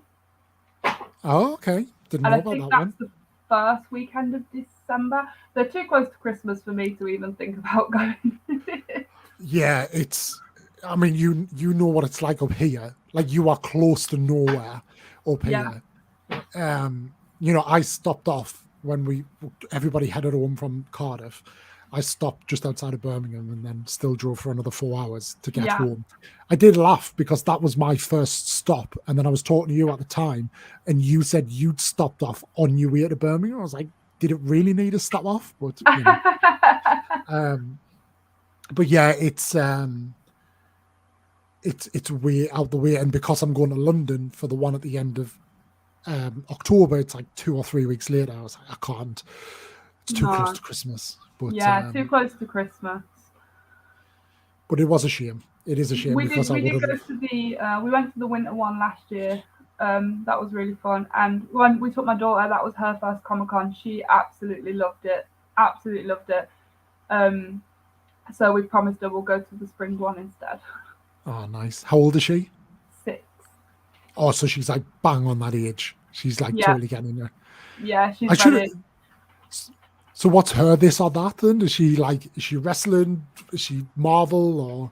She's slowly getting into wrestling, which is fantastic. Like if you ask her who her favorite wrestlers are, she'll be like Sasha Banks, Bianca Belair. It's so heartbreaking because I have to tell her that Sasha Banks is on holiday at the moment because we don't know what's going on with her. But yeah, she's very, very slowly taking an interest in wrestling. Like we've started buying her little wrestling things, like the Kids wrestling magazines and things like that. Yeah. Just to keep that interest peaked until she says, like every now and again, she'll go, "Mummy, can we watch wrestling?" And I'm like, "Yeah, sure." And I'll put a match on YouTube and we'll sit and watch that. But she wouldn't sit through a whole pay-per-view. Like when we come back from Clash on the Sunday, we actually did sit and watch Clash again on the Sunday afternoon, and she watched a good amount of it with us. So yeah, she's definitely starting to take that interest in wrestling, which is really cool. Nice. And it's things like the Comic-Cons and stuff, because kids just lose interest, don't they? Like that's the problem. Is kids are just their attention span is so short, and not everything is catered towards them. But actually, the Comic-Cons or whatever those cons are, and meeting and greeting people, then you know, and then they're like, oh well, I want to go and watch. Like I want to watch a match with them in, and you're like, and they're like get really into it. So yeah, that's cool. Are AEW over here? Like, are they filming over here, or are they just sending some people over on? They're just sending some people over. I think William Regal's one of them. Makes sense. There's a few others as well, but I can't remember who off the top of my head. But I know Regal's one of them. I know there is rumours that AEW are coming to the UK for shows next year, but I don't know how true that is. I would imagine they probably would have done it by now if it wasn't for the pandemic. So like Yeah. everybody's just like they're being a bit cautious this year, aren't they? And then getting that confidence to go. And you know what? Probably after seeing the success of Clash, they're Yeah. like the market is there. We Yeah. need to get after it. But yeah, I mean, how likely is it that we're going to get another Clash? Like, we're not I going to think get it's another thing. likely. I think it's likely. I don't know, you know, because they only get what 12 pay-per-views a year, and the Saudis get like one or two of them. Let's say one. Let's be cautious. And there's definitely a market for a European show, clearly. Yeah. Even if it's not every year, maybe every couple of years. Yeah, I could live with that. But yeah, we need. I mean, Triple H did say in the press conference after Clash at the Castle that he is going to look into other venues in the UK. So that's a positive. I think that the positives, certainly looking from like their perspective, was, I mean, he was on like This Morning, and he gave like they were totally embraced, not just by British and European wrestling fans. They were embraced by the media. Yeah. And the city basically handed over the city to them. And Yeah. like, yeah, They like did, the only thing I could compare it to was like Cup final day, like being a football fan, and you know, it's going to Wembley and like the Cup final. That's how it felt. Like it was that on that level of scale. For them, they must compare that to WrestleMania, like, or Extreme Rules wouldn't have felt like that, you know, just with that, because they are so exposed to it. So yeah, I hope, if nothing else, we still don't have a date for a Raw or SmackDown taping here yet, do we? No. That's what we need next. That we haven't had one of them since pre-pandemic, but yeah, we need one of them. But yeah, so from a content perspective, you've got TikTok. I know you've got Instagram as well. Do you still do Twitch? I am going to be coming back to Twitch. I took a really, really, really long break. So when 2K22 come out, I started again and then kind of died off it for some health reasons. But them health reasons seem to be getting fixed and sorted. So good to hear it. Thinking about coming back to it. Yeah. I think in the future it's going to be a doable thing again. What console do you play on? I assume a console, maybe PC. Not PC, no. I'm PlayStation. Okay. I haven't got one yet. No, I'm still on my Xbox One, and it's like and I'm probably going to get I'm going to switch to a PS, and I'll probably get a PS5 this year, but only because I want the Spider-Man game. And like Sony are just like, well, you've got to come to us because we've got Spider-Man. Yeah, I think I need to upgrade at some point, but I decided to get a Switch instead of upgrading. Switches are hella popular. Like everybody gets a Switch. I am a massive Nintendo fan. Like if you were to ask me to talk about gaming stuff, Nintendo would be what I always pick. I am a massive Nintendo head. So yeah, Switch was a must.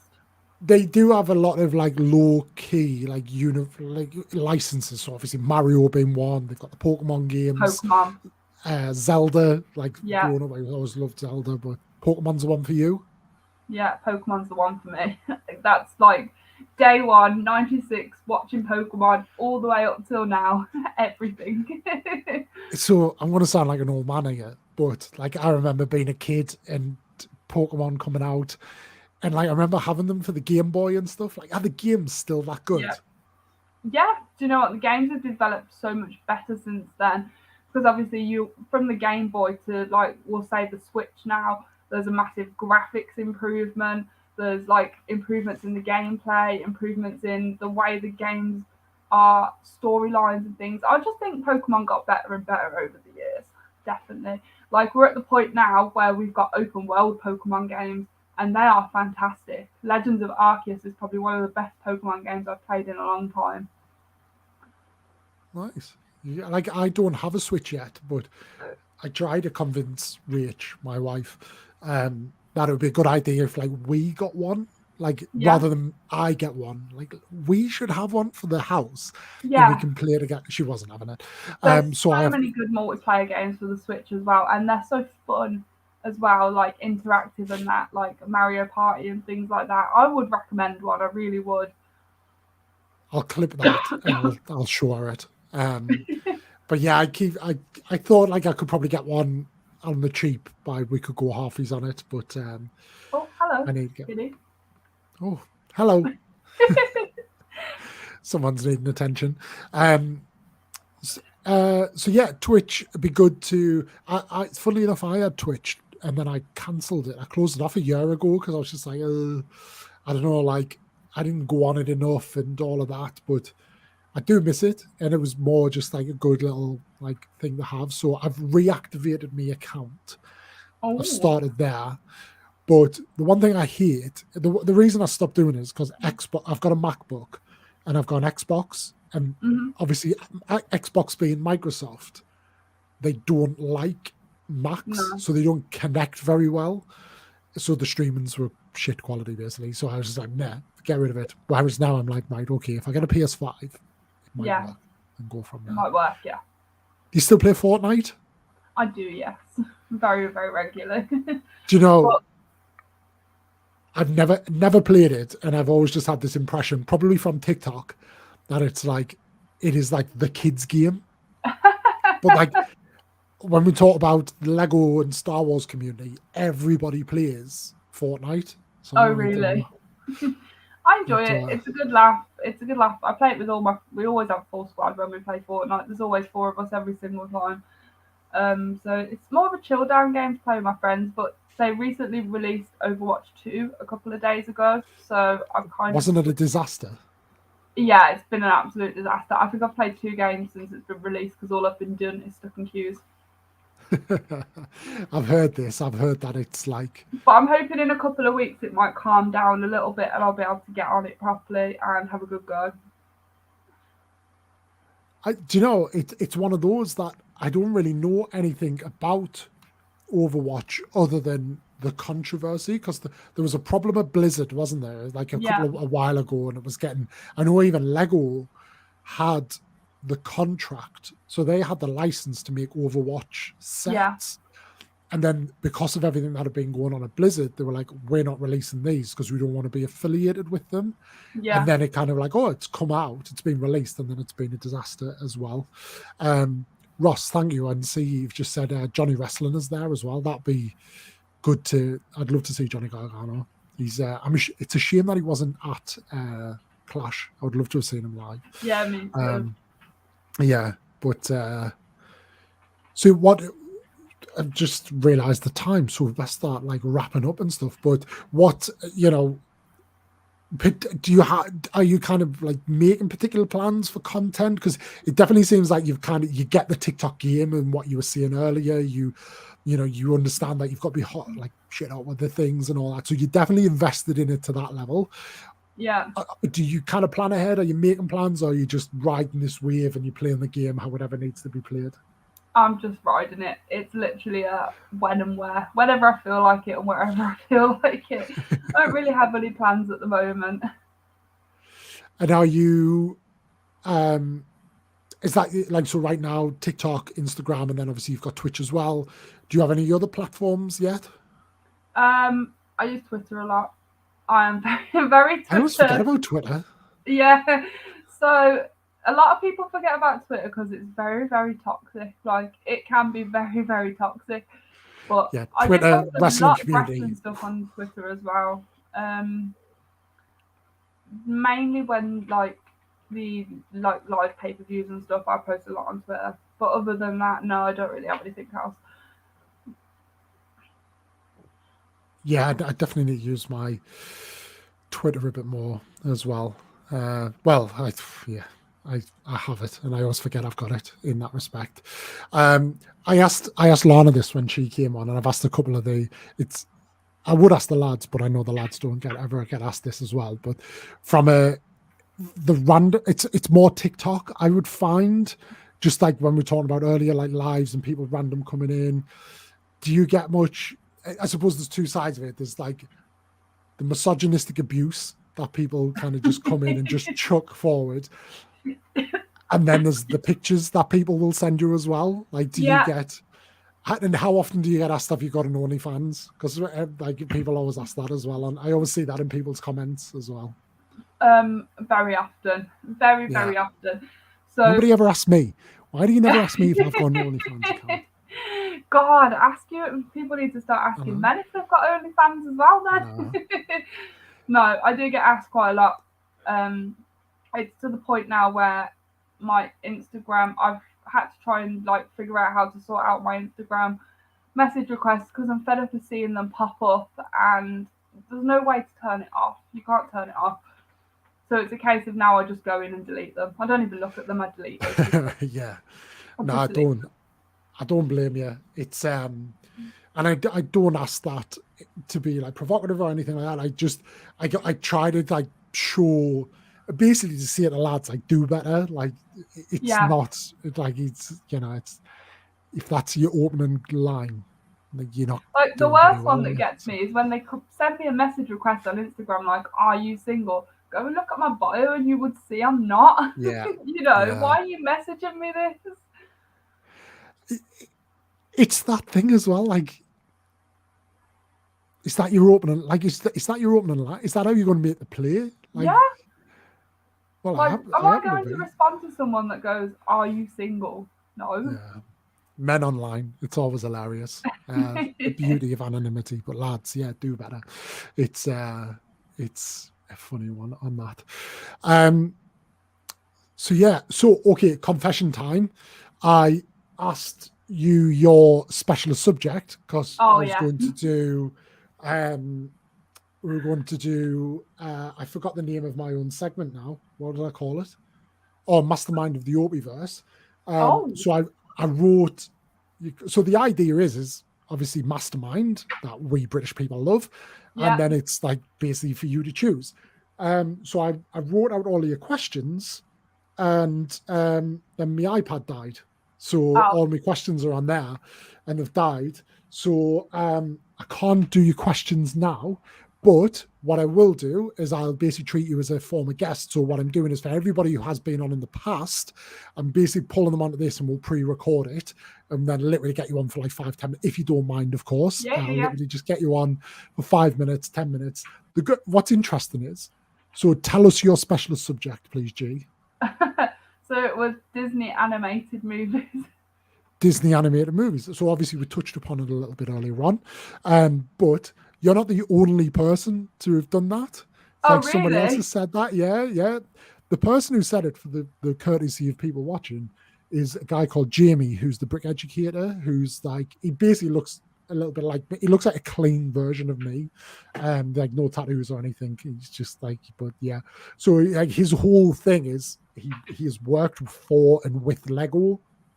His whole thing is he educates people on the history of Lego and different pieces. Like he really knows his stuff. So I'm like, well, surely this is going to be a specialist subject. And he bottled it and went for Disney movies. So yeah.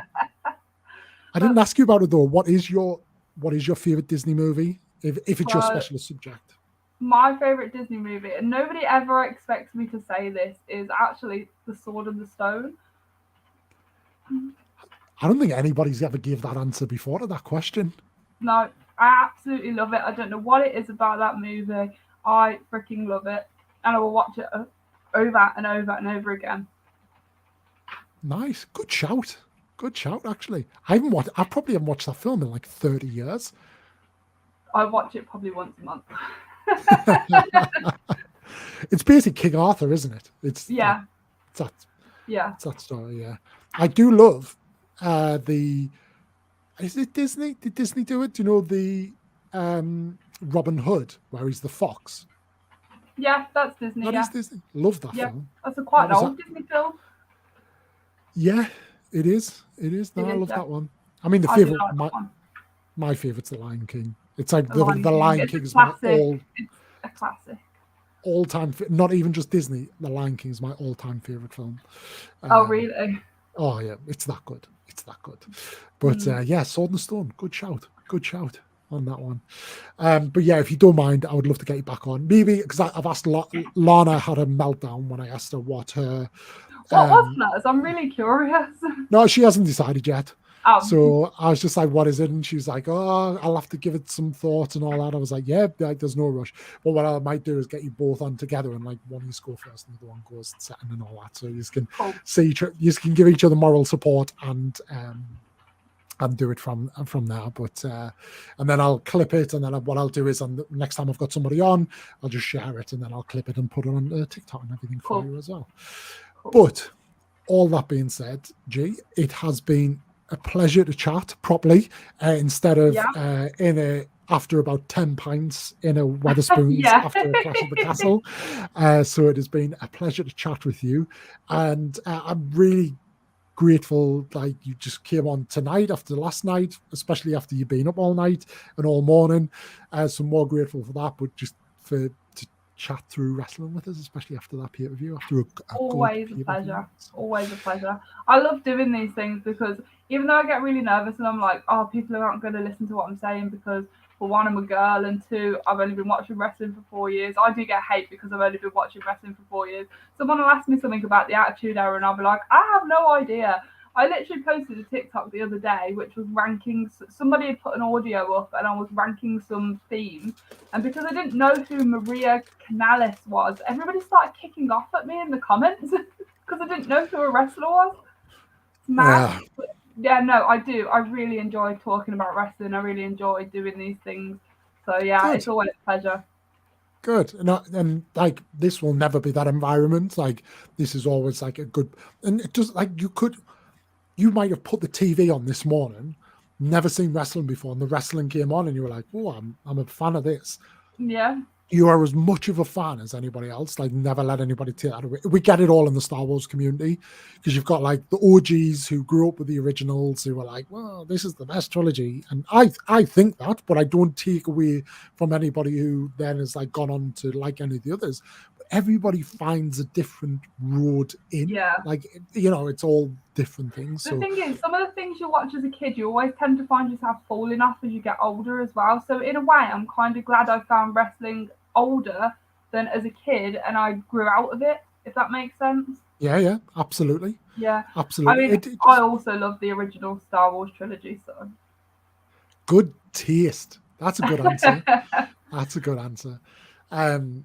But yeah, it's like it's all legitimate. But so my plan going forward, G, is this environment is less about, as you hopefully like realized and got a feel for, is it's less about everything that's behind me. It's about the person sat in front of me, and like it's about like kind of talking about what your interests are, and hopefully, ideally, we have that shared interest, and we talk about your journey and your like what you've enjoyed. But really with that interest in wrestling picking up again, and like me kind of connecting through you guys and more broadly, what I'm hoping to do is after every pay-per-view, especially now the pay-per-views are on a Saturday night, which is a dream rather than a Sunday night. Oh my God, yes. Like you just think like, why did they never do that? But so the plan is whenever there's a pay-per-view, I'll probably get a wrestling creator on the Sunday and do this, and we'll talk.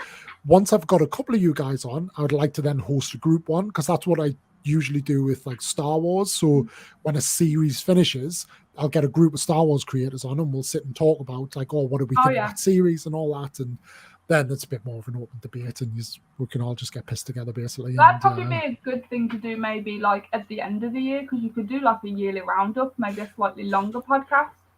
Well, because day one is on like it's right at the beginning. Right? It's a good way. Yeah, absolutely. It's a good way of doing it. So. 100%. And then you think like maybe not do the big group discussions after every pay-per-view, but you know, Rumble, Mania, SummerSlam, after the big four.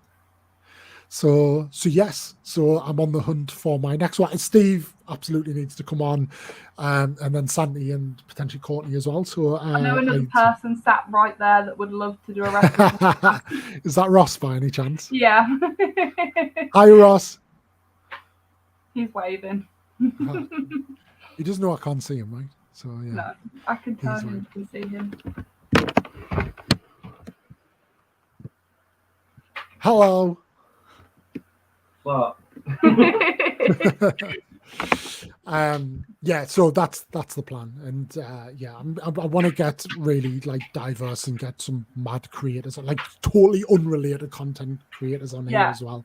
I'm going to see how wild I can get and how Do it. weird and wonderful I can get. But that being said, that's us done. It has, as I say, it's been an absolute pleasure to Always. chat with you tonight, and thank you for giving me your time. Enjoy your evening, enjoy your week, and yeah, can't wait for Raw tomorrow. And Yeah, see Raw's what gonna be happens. good. To you lot who tuned in, whether you're watching live or you're watching back, thank you for sticking with us, and thank you for being a part of tonight. If you haven't already, hit that like button, because just like, you know, lets me know. Drop any comments that you may have, but yeah, have a good time. I don't have a guest lined up for next week, but that's nothing new. I usually sort it out through the week, so we'll see who that may be. We are shooting towards, I think we've got the end of She-Hulk this week. Do you watch She-Hulk? Do you watch any of the No. Marvel stuff? No. So I think it's the last episode of She-Hulk this week. That's been a very contentious thing, G. Like, because it's a woman and she's powerful. Like, oh, the internet doesn't like that. Or like, she's She-Hulk. Like, of course she's powerful. Okay. But yeah, we've got we might do a Marvel one next week. I don't know. We'll see. But yes, an absolute pleasure to have you on. Thank you for having me. Indeed. And I will speak to you very soon to do your mastermind of the Opie-Verse Of course. thing. Now, this is the awkward part while we wait for the outro to come on, and we just wave and say goodbye to everybody. So, Bye. bye.